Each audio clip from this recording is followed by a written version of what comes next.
네, 반갑습니다, 여러분. 연금형 부동산 연구소의 황준석 소장입니다.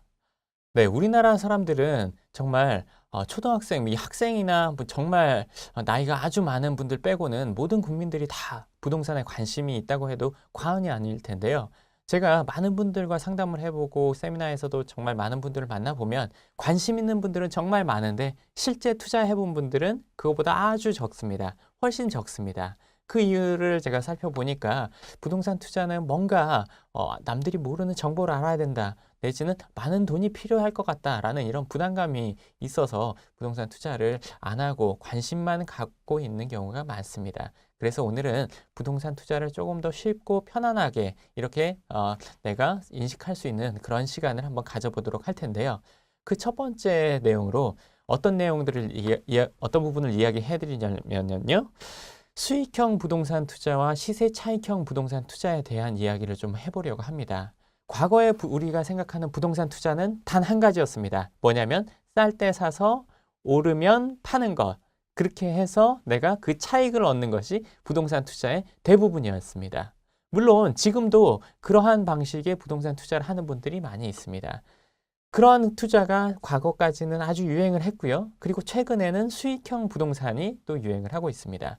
물론 시세 차익을 본다는 것 역시 쌀 때 사서 비쌀 때 팔아서 그 수익을 얻는다는 물론 수익형이긴 하지만 지금 말하는 수익형 부동산, 요즘에 유행을 하고 있는 관심을 받고 있는 수익형 부동산은 샀다 팔아서 파는 시점이 돼야지만 내가 수익을 얻는 것이 아니라 가지고 있는 시점에 매달 월세를 받는 이러한 것들로 인해서 수익을 가져가는 이런 것들이라고 볼 수가 있습니다. 즉 부동산 투자는 크게 나눠보면 시세 차익을 보기 위한 부동산 투자가 있고, 그리고 두 번째로 본다면 내가 안정적으로 매달 월세를 받는 부동산 투자가 있다고 볼 수가 있습니다. 이 두 가지 부동산 투자 방식에 따라서 내가 어떤 쪽으로 부동산 투자를 해볼지를 정해보는 게 좋을 것 같습니다. 물론 시세 차익이라고 한다면 월세를 받기보다는 쌀 때 사서 비싸게 팔 수 있는 땅을 산다든지, 아니면 중대형 평형의 아파트를 산다든지, 아니면 전세를 끼고 아파트를 산다든지, 이런 것들은 모두 다 전자에 속합니다. 그리고 월세를 받는다면 내가 상가를 산다든지 원룸 건물을 산다든지, 아니면 오피스텔을 산다, 아니면 도시형 생활주택에 하나씩을 사서 월세를 매달 받는다. 이런 것들은 바로 이 후자인 수익형 부동산이라고 볼 수가 있을 겁니다.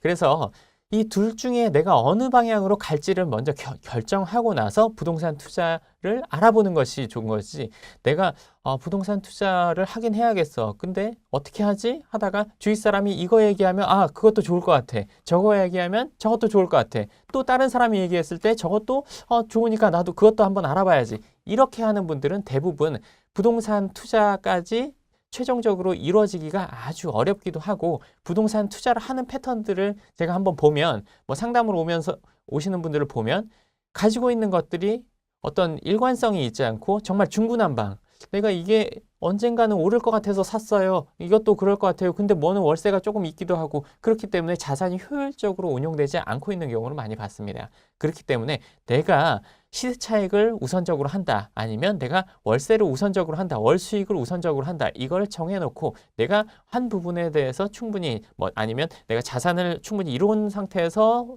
수익형을 하든, 아니면 수익형부터 먼저 어느 정도 만들어 놓고 자산을 가서 나중에 시세 차익을 할 수 있는 걸로 하든, 이러한 방법 순서를 먼저 정하고 나서 부동산 투자에 대해 공부를 좀 해나가고 하는 것이 옳을 것 같습니다. 네, 부동산 시장의 유행에 대해서 알아보도록 할 텐데요.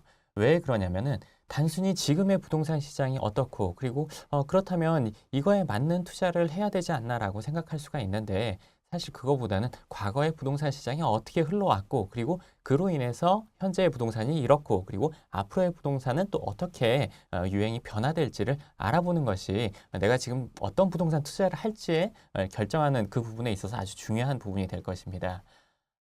최근에는 수익형 부동산뿐만 아니라 어떤 현금 흐름을 만드는 이러한 부동산들이 인기를 끌고 있고, 그리고 관심을 많이 받고 있습니다. 그런데 한 10년, 15년, 20년, 그리고 그거보다 더 오래전 시간이 한 30년 전만 해도 수익형 부동산이란 말은 거의 단어 자체도 있지 않았었고, 관심을 받지도 못했었죠. 과거에는 땅을 사서 부자가 됐던 땅 부자에 대한 이야기들이 많이 있었고, 그 이후에는 아파트를 많이 갖고 있는 분들, 복부인이라고 해서 아파트를 수십 채, 많게는 뭐 한 동씩, 두 동씩 갖고 있는 분들도 있었습니다. 그리고 그 이후에는 재개발, 재건축, 2000년대 초반에 한강 르네상스, 뉴타운 이런 것들로 인해서 재개발과 재건축이 상당한 인기를 끌었는데요. 지금까지는 이러한 흐름이었다고 볼 수가 있습니다. 과거에 땅이 아주 투자를 많이 그리고 관심을 많이 받았던 시기가 있었고 그로 인해서 땅 부자가 아주 많이 나왔었죠. 그리고 그 이후에는 아파트 투자를 하는 분들이 상당히 많았습니다. 그로 인해서 사놓기만 하면 가격이 올라서 나중에 팔 때 큰 수익을 보기도 했고 뿐만 아니라 아파트의 경우에는 전세를 끼고 사서 기다리고 그리고 그로 인해서 시세 차익을 보는 그런 방법의 투자 방법이 아주 유행을 했었습니다. 그리고 2000년대 초반에는 한강 르네상스 재개발 재건축에서 단기간에 돈을 많이 벌었던 분들도 많이 있었습니다. 그런데 그러면 과연 앞으로는 이 부동산 시장이 어떠한 방향으로 흘러갈 것인지에 대해서 한번 살펴보고 과연 부동산 시장의 흐름이 이렇게 될 것이면 내가 과연 지금 어떤 쪽으로 관심을 기울이고 그리고 투자의 방향을 잡아야 되는지 한번 알아보도록 하겠습니다. 지금까지 이 부동산 시장의 흐름이 땅 그리고 아파트 재개발 재건축 이렇게 흘러왔던 데에는 그 이유가 있는데요. 그 이유는 모든 재화나 상품에 똑같이 적용되듯이 이 수요와 이 공급에 따라서 이 부동산 시장의 유행이 달라져 왔습니다. 그러면 지금부터 우리나라에 부동산을 살 수 있는 여력을 가진 그러한 연령대들이 어떻게 태어나고 자라왔고 그리고 지금 얼마나 많은 인구 구조에서 비율을 차지하고 있는지 한번 살펴보도록 하겠습니다. 지금 2013년 기준, 바로 작년인데요. 작년 기준으로 우리나라의 인구 분포를 한번 살펴보면요. 1955년생부터 1963년생 이 첫 번째 1차 베이비 부머 세대라는 이 분들이 거의 700만 명 정도 됩니다. 올해 나이로는 지금 51세에서부터 59세 사이 정도의 지금 연령대를 가지고 있는데요. 이분들의 인구는 표에서 보다시피 한 700만 명 정도에 육박을 합니다. 그러면 우리나라 인구가 한 5천만 정도 되는데 그 중에 700만이라고 하면 한 7분의 1 정도밖에 차지하지 않습니다. 그렇게 엄청나게 많은 비율이라고 볼 수가 없는데요. 그런데 중요한 건 이